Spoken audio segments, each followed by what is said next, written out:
嗰啲嘅套裝啦嚇，西裝褸啦，咁啊呢一個嘅女士咧就着住呢個黑色嘅裙咁樣嘅，咁啊即係呢一個就係港隊嘅服飾嚟嘅。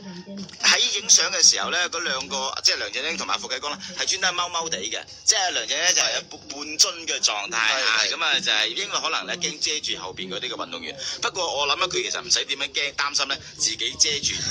後邊嘅運動員，因為後邊嘅運動員好似唔係好參與咁啊。即係嗱，如果我哋正常嘅一個 selfie 咧，就大家攏埋嚟噶嘛，然之後就喺你嗰個揸機嗰個人嘅前面咧，點都會揾到個自己嘅出鏡嘅位啊咁樣。咁啊呢一個就係正宗嘅 selfie， 呢個大家可以睇下發哥就知啦，係咪？就係發哥就係哇呢一個就揦起手，即係林海峰話真係揦起手乜嘢都機都識用噶嘛，咁佢就係呢一個嘅 selfie 標準嘅動作。咁後邊嗰啲嘅人咧就係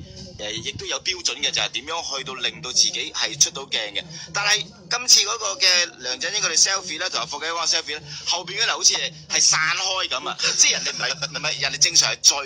聚埋噶嘛，佢唔係，佢係散開啊！咁啊你就見到咧呢幾個嘅運動員咧就係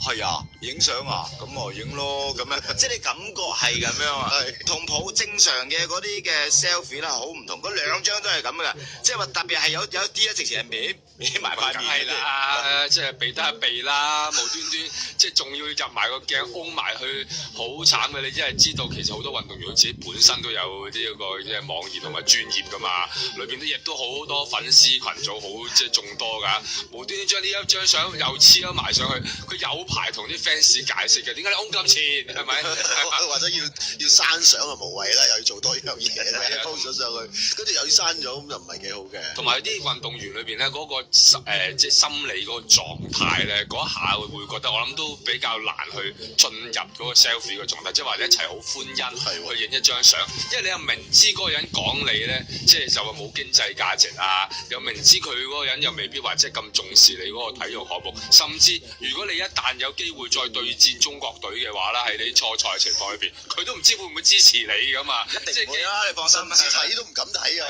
咁既然有一位咁樣嘅朋友話要同你一齊 selfie 嘅時候，咁你究竟行去唔行去好咧？咁樣，但自己嘅老細又喺前邊，你又唔好意思。我諗嗰個運動員嗰個心態咧，仲難過佢喺個奧運嘅即係比賽場入邊。奧運比賽場你一係去，一係嘛，一係咁你就可能退出嘅啫，即係兩樣是但揀一樣。依家嗰個慘啦，我係去啊，唔去啊，去啊，唔去啊，即係嗰種窒頭窒勢嗰種感覺咧就好強烈，所以你見到嗰幅相裏邊咧，點解有啲